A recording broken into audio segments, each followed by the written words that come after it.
day. The golden sun climbed high into the sky, casting its warm glow over the vast savanna. A young lion cub, his fur the color of honey, trotted excitedly beside his powerful father, King Mufasa. "Wow, Dad!" Simba exclaimed, his eyes wide with wonder. "Everything the light touches, it's all our kingdom." A gentle smile touched Mufasa's lips. "Yes, Simba.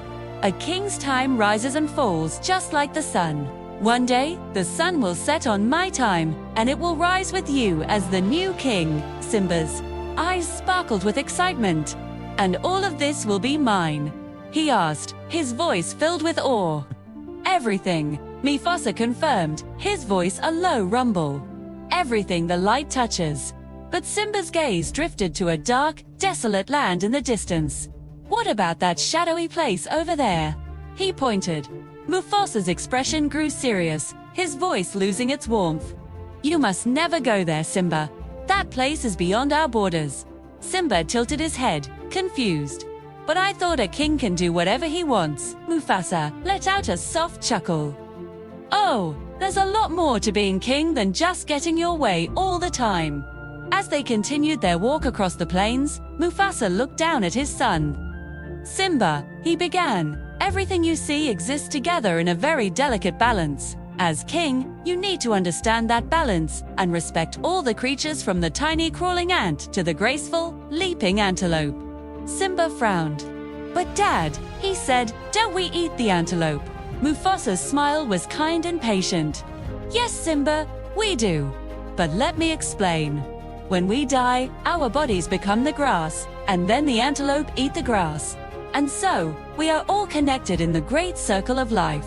The very next day, a mischievous idea sparked between Simba and his best friend, a spirited cub named Nala. "Let's go somewhere exciting," Simba declared. Nala leaned in, whispering conspiratorially, "How about the elephant graveyard?" "Oh," Simba said, a thrill running through him. "That sounds dangerous." They hatched a plan to sneak away, but their escape was quickly thwarted by Zazu, the king's hornbill advisor, who followed them everywhere. "Step lively, you too," Zazu squawked, flapping his wings to keep up. "Your parents will be absolutely thrilled when they hear you're betrothed." Simba stopped in his tracks. "Be what?" he gasped, "betrothed engaged. It means one day you two are going to be married." Simba and Nala exchanged horrified looks. "Ew!" they cried in unison. Peace. Using their cub-like cunning, they managed to give Zazu the slip and made their way to the forbidden elephant graveyard. The ground was a chilling landscape of massive bones and eerie shadows. Suddenly, 3 figures emerged from the gloom, their eyes glowing wickedly. It was a trio of hyenas. Well, sneered the leader Shenzi. "What have we got here?" Her companion Bonsai cackled. "I don't know, Shenzi. Maybe ... lunch." Simba puffed out his chest, trying to sound brave. "My father's the king. Better, let us go." But the hyenas only laughed harder. "A king's kid, huh? Well, that just makes you a royal treat. Let's see what you taste like, little king." The cubs turned and ran for their lives, their hearts pounding in their chests. The hyenas were fast, their hungry, snapping jaws closing in. Just when it seemed all hope was lost, a mighty, earth-shaking roar thundered across the graveyard. Mufasa, his eyes blazing with fury, leaped into the fray. The hyenas yelped in terror and scattered into the shadows. Later, under the starlit sky, Mufasa's voice was firm.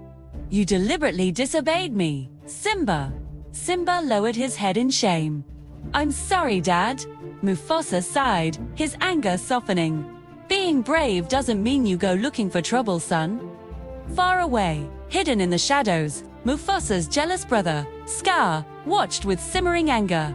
He had always coveted the throne. A few days later, he put a wicked plan into motion. He led the unsuspecting Simba into a deep "Wait right here, Simba. Your father has a magnificent surprise for you." With a flick of his paw, Scar gave the signal to the waiting hyenas. A massive herd of wildebeest began to stampede through the narrow canyon, directly towards the terrified cub. "Dad, help me!" Simba cried. Mufasa raced down the steep cliffs, snatching Simba and placing him on a safe ledge. But as Mufasa struggled to climb to safety himself, he saw Scar waiting at the top. Scar, "Brother, help me," he pleaded. Scar leaned in, his voice a venomous whisper. "Long live the king." And with a cruel swipe, he pushed Mufasa into the thundering stampede below. Simba found his father's still body at the bottom of the gorge. "Dad, Dad, wake up!" he sobbed, nudging him uselessly. Scar slithered up behind him, his voice dripping with false sympathy. "It's all your fault, Simba. If it weren't for you, your father would still be alive. Run away." Simba ran away and never returned. Heartbroken, terrified, and consumed by guilt, Simba ran far away until he collapsed from exhaustion in the middle of a vast desert. He was discovered by an unlikely pair, a fast-talking meerkat named Timon and his warm-hearted warthog friend Pumbaa. "Hey kid, are you okay?" Timon asked, poking him gently. "You're alive! That's great news!" boomed Pumbaa. They took the lost cub back to their lush jungle home me on this incredible simple philosophy for life. Hakuna Matata means no worries. Simba grew into a strong, carefree lion, living happily with his new friends, doing his best to forget his painful past. Years passed. One night, while chasing Pumbaa for fun, Simba came face to face with a fierce lioness. It was Nala. "Simba, you're alive!" She gasped in disbelief. She told him the devastating news of what had become of their home. Scar had allowed the hyenas to take over, and the Pride Lands were now barren and starved. Simba shook his head, the old guilt washing over him. "I can't go back," he said quietly. That night, as he stared up at the vast star-filled sky, a familiar voice seemed to echo from the heavens. It was his father. "Simba, you have forgotten who you are, and so you have forgotten me. Remember who you are. You are my son, and the one true king." Tears welled in Simba's eyes. "How can I go back? I'm not who I used to be." But he felt Mufasa's strength stirring in his heart. "Remember," the wind whispered, his resolve hardened. Simba returned home to find a desolate kingdom. He confronted his uncle on Pride Rock. "I'm home, Uncle." Scar smirked, a cruel glint in his eye. "So, they've been told the truth, that you're the one who killed your father." "No," Simba roared, "it was you." Scar laughed maniacally. "Tell them, Simba, tell them who's responsible for Mufasa's death." As he backed Simba to the edge of the cliff, he whispered, "Here's a little secret. Asterix, I killed Mufasa, but this time, Simba roared, 'You did,' and lunged, pinning Scar. A great battle erupted between the lions and the hyenas. Simba cornered Scar amidst the roaring flames that now engulfed Pride Rock. "Run away, Scar," he commanded, echoing his uncle's own cruel words from long ago, "and never return."